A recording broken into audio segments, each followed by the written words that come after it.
जहाँ भेट्छ याद गर्नु, जहाँ भेट्छ यो अनित थापा र विनय तामाङ नि जहाँ भेट्छ मेरो आमालाई बेचेर राजनीति गरेर आज खाने जहाँ पनि भेट्छ त्यहाँ थुकिदिनु। नमस्कार सम्पूर्णमा। र सायद यो आज प्रथमचोटि होला यो चुनावको परिणामपछि हामी यसरी सोसियल मिडियामा आएर बोल्नु परेको र हेरिरहेको थियौँ। बोल्न पनि त्यस्तो चासो लागेको थिएन। हामी हेरिरहेको थियौँ, हामीले एउटा अब्जर्भ गरिरहेको थियौँ कि के कस्तो रहेछ, व्यवहारहरूमा परिवर्तन आउँछ कि आउँदैन। एक दुई दिनको त्यो क्षणिक खुसीमा कतिको मातिँदो रहेछ, कतिको उत्तेजित भइहाल्दो रहेछ भनेर हेरेको थियौँ। क्या त्यो उन्मादपन भन्छ त्यसलाई, कतिको उन्मादित हुँदै रहेछ भनेर हामीले हेरिरहेको थियौँ। अनि यो हेर्नु हामीले मात्रै होइन, समग्र पाहाडले हेरोस्, कतिवटा कुरो चाहिँ चेप्नुपर्छ, आफै भोग्नुपर्छ भनेर हामीले सबै कुरो हामीले एक्सपोज गर्नुपर्छ भन्ने छैन। आफै आफू पनि एक्सपोज हुन्छ भनेर सोच्दै थियौँ।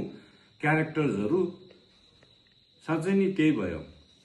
त्यो भनाइ छ नि एउटा क्या, त्यो ह्याबिटको कुरा गर्दाखेरि HABIT भनिन्छ ह्याबिट। इफ एच गोज अरे नि कि अ बिट विल रिमेन भन्छ नि। If A goes bit will remain भन्छ नि। If B goes it will remains अरे। सो त्यस्तै भयो बेहोराहरू। अनि केही छैन, अरूले जेसुकै गरोस् जेसुकै भनोस्, हामीलाई केही चासो छैन। राजनीतिमा आरोप प्रत्यारोप भइरहन्छ, यो एउटा स्वाभाविक कुरो हो। तर व्यक्तिगत तौरले एउटा व्यक्तिमाथि थुक्नुपर्छ भन्ने चाहिँ हामी यसको चाहिँ विरोध गर्छौँ। यो विमल गुरुङज्यूको यो जुन आजको जुन यो थुक्नुपर्छ भन्ने स्टेटमेन्ट छ, त्यसको घोर प्रतिवाद गर्छौँ।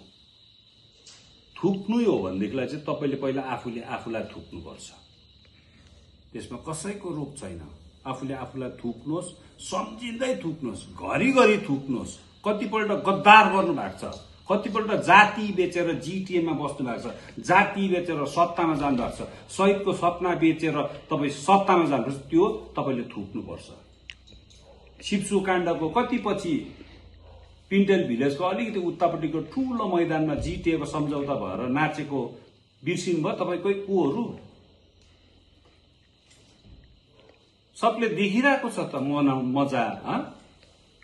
त्यति बेला चाहिँ कसलाई थुक्नु पर्ने? 2017 को त हामीलाई कुनै कसलाई यसलाई त्यसलाई भन्छ। 2013 मा कसले रोक्नु गएको थियो आन्दोलन? कसले के गरेको थियो? जोसिएर आएर जिटिएको चेयर छोडेर सुटुक्कै गएर कलकत्ता गएर फेरि जिटिएको चिफको चौकी हतार हतार थापेर आउने को? कसले विरोध गरेको थियो? कसले को थियो रुकावट दिएको 2013 को आन्दोलनमा? 2007 मा कसले के गरेको थियो? 7 को उपरान्तको आन्दोलनमा कसले सघाएको थिएन? कसले समर्पित भएर अघि आएको थिएन? तपाईँ हामीसँगै आएको, तर तपाईँको विचार खाली चौकीमाथि थियो भनेर हामीलाई याद थियो। हिजो त्यो 2020-21 मा चाहिँ के को कुन चाहिँ कसको साडी पक्रेर आउनु भएको? केस खाएर भागेर कायर भएर, एक नम्बरको कायर भएर अरूलाई थुक्सु सिकाउनु सुहाउँदैन।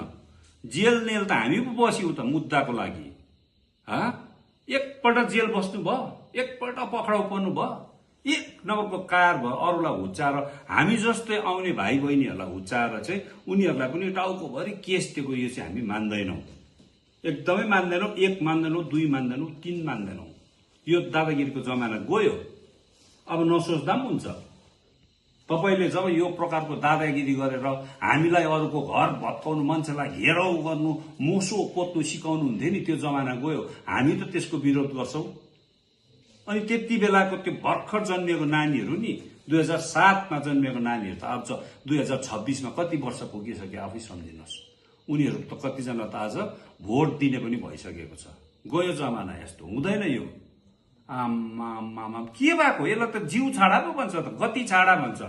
उसले जितेको जतिको हेरिरहेको छौँ हामीले, अलिकति मजा गरोस् होला नि। साह्रै अब पाप भएकोले गर्दा आफ्नो छोरा चाहिँ बेचेर चाहिँ दाइजोमा दिएर चाहिँ जुवाई बनाएर चाहिँ सन्धिको सम्पत्तिमा उफ्रिएको जस्तो हेरिरहेको थियौँ नि हामीले, जिउ छाडापन। तर होस् न उसको मजा, होस् न गरोस्, आफ्नो त्यो बेहममा, आफ्नो त्यो इल्युजन भन्छ नि, त्यो बसोस् न। उसलाई त्यही रहर होला भनेर भनेको थियो, तर अरूलाई बिजाउनु चाहिँ पाउँदैन। तपाईँको यहाँ दादागिरी चल्दैन, यो सुरु भइसकेको छ। यहाँ यो स्टकबर समष्टिमा पनि कोइरीतिर हस्तक्षेप गरेर आज कोइरी बन्द भइरहेको छ। कतिजना भाइहरूलाई जबरजस्ती अफिसमा बोलाएर मलाई समर्थन गर्नु अनि मात्रै हामी कोइरी चलाउन दिन्छौँ भनेकोले आज त्यो कोइरी बन्द भएको छ। तपाईँको दादागिरीले गर्दा बन्द भइरहेको छ। तपाईँको त्यो झोले छ यहाँ तलको एउटा भाइ, त्यो भाइले बन्द गरेको भनेर सबैलाई याद छ, उसले गर्नु नपाएकोले गर्दाखेरि आज सबै समस्यामा परेको छ। आज तपाईँले बोलाएर खोल्छु भन्दाखेरि चाहिँ यो तपाईँको बाउको जागिर हो, तपाईँले जितेको हो। लाज लाग्दैन, शरम भन्ने छैन, हुनु त छैन। मलाई याद छ स्वाभिमान, शरम, आत्मसम्मान भएको मान्छे कहाँ हो तपाईँ? अनि भ्रष्टाचारको कुरा गर्नु चाहिँ के को कुरा चाहिँ बसौँ न, कुरा खोलौँ। त्यसो भनेदेखिलाई घरको परिवारको सर्टिफिकेटदेखिको कुरा गरौँ लु। आज सरकारी नोकरीमा बेटन हाई स्कुलको फेक सर्टिफिकेटमा कसले काम गरेको छ कुरा गरौँ, कुरा खोज्ने। क्लास पेन्टहरू निकालौँ त्यो सालको। मेरै वरिपरि छ बेटन हाई स्कुल, जुन सालको तपाईँले फेक सर्टिफिकेट बनाएर नाम अहिले भनिहाल्दिन, त्यसलाई नकुरिदिनु भएको छ। त्यो सालमा पढ्ने मेरोमा दाजुभाइ दिदीबहिनीहरू छ पुरा, उनीहरूको सर्टिफिकेटसँग। उनीहरूले त देखेको थिएन त त्यो सालको त पढेको त। आफूले पहिला आफूलाई हेर्नु अनि अरूलाई भन्नु। कसैलाई थुक्छु भन्ने यो चाहिँ कल्चर चाहिँ पहाडले एकदमै एक्सेप्ट गर्दैन, 2 गर्दैन, 3 गर्दैन। हालत यस्तो छ, यति डरलाग्दो फ्रस्ट्रेट भएको। तर तपाईँको फ्रस्ट्रेसन तपाईँमाथि पोख्नुहोस्, तपाईँको कार्यकर्तामाथि पोख्नुहोस्, त्यसमा हामीलाई भन्नु केही पनि छैन। तर हाम्रो पार्टीको नेतृत्वलाई हामीसम्म सम्बन्धित अनि पहाडको तपाईँ पार्टीदेखि उताको अरू कुनै पनि व्यक्तिलाई यस्तो खालको गर्नुहुन्छ भने चाहिँ हामी चुप लागेर बस्दैनौँ, चुप लागेर बस्ने छैनौँ। यो याद गर्नुहोस्, यति सजिलो छैन। कुन जनसमर्थनमा डेटा हेर्नुहुन्छ, डेटा अलिक हेर्नु कति छ के छ भनेर। कति भोट पाएको आज बीजेपीको कति भोट छ? यति नाथे भइसक्नु भएको छ कि राजु विष्टले त भेटेको छैन अहिलेसम्म, लास्टमा घरमै पुगेछ भेट्नु। जुन हिसाबले पहाड मेरो भन्नुहुँदैछ नि, मैले त्यो बनाउँछु यो बनाउँछु भनेर 4 तारिकदेखि उता एकपल्ट भेटेको देखाउनुहोस् त नक्सा।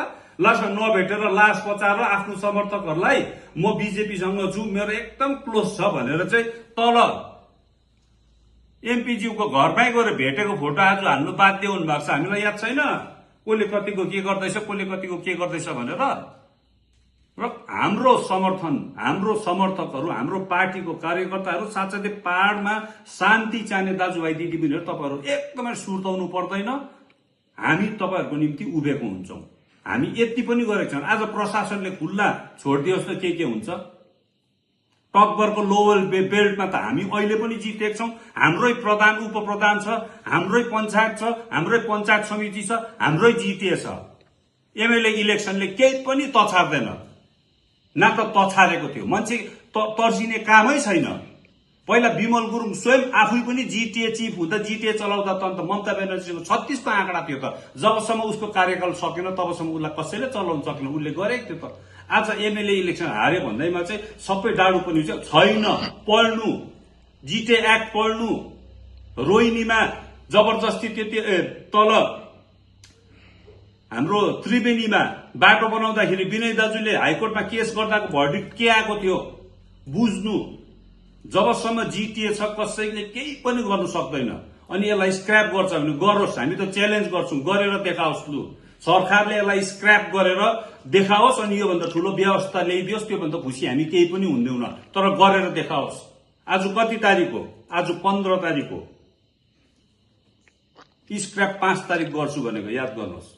यो राजनीतिक बयानबाजीले मक्ख परेर तपाईले आफू दिएको सपनामा नबस्नुहोस्, यति रिक्वेस्ट। अनि तपाईले यो माफी मागेको हुनुपर्छ। हाम्रो नेतृत्वलाई थुकिदिन्छु भन्ने कुरो हाम्रो निम्ति यो सहन गर्ने छैन, हामी सहने छैनौं। यो तपाईले माफी मागेको हुनुपर्छ। प्रशासन ध्यान दिनुहोस्। लिगल्ली त हाम्रो पार्टीले गरेको हुन्छ। हामी तपाईले माफ मागेन, आफ्नो यो कुरो गल्तीलाई स्वीकारेन भनेदेखिलाई भोलिको दिनमा सडकमा उत्रेको हुन्छ, त्यति बेला कसले सम्हाल्छ याद गर्नु। प्रशासनले चाँडोभन्दा चाँडो यसको संज्ञान लिएर सठिक पदक्षेप लिएको हुनुपर्छ भन्ने म आह्वान गर्दै, कसैले केही तछार्दैन। हार्ने गोरुको छेर्ना बानी भन्छ यो मान्छे एक नम्बरको कायर, एक नम्बरको डरपोक, लुकेरै आन्दोलन सक्ने, लुकेरै आन्दोलन तुहाउने, भागेर आन्दोलन तुहाउने यस्तो नेता चाहिँ पार्न चाहिँदैन र तपाईँको सुक्खा धम्की चाहिँ हामीलाई नदिनुहोस् भन्दै तपाईँलाई यस्तो फुटानी ठुल्ठुलो कुरा नगर्ने आबो चेतावनी दिँदै मेरो 2 शब्द यही शेष गर्दछु। धन्यवाद।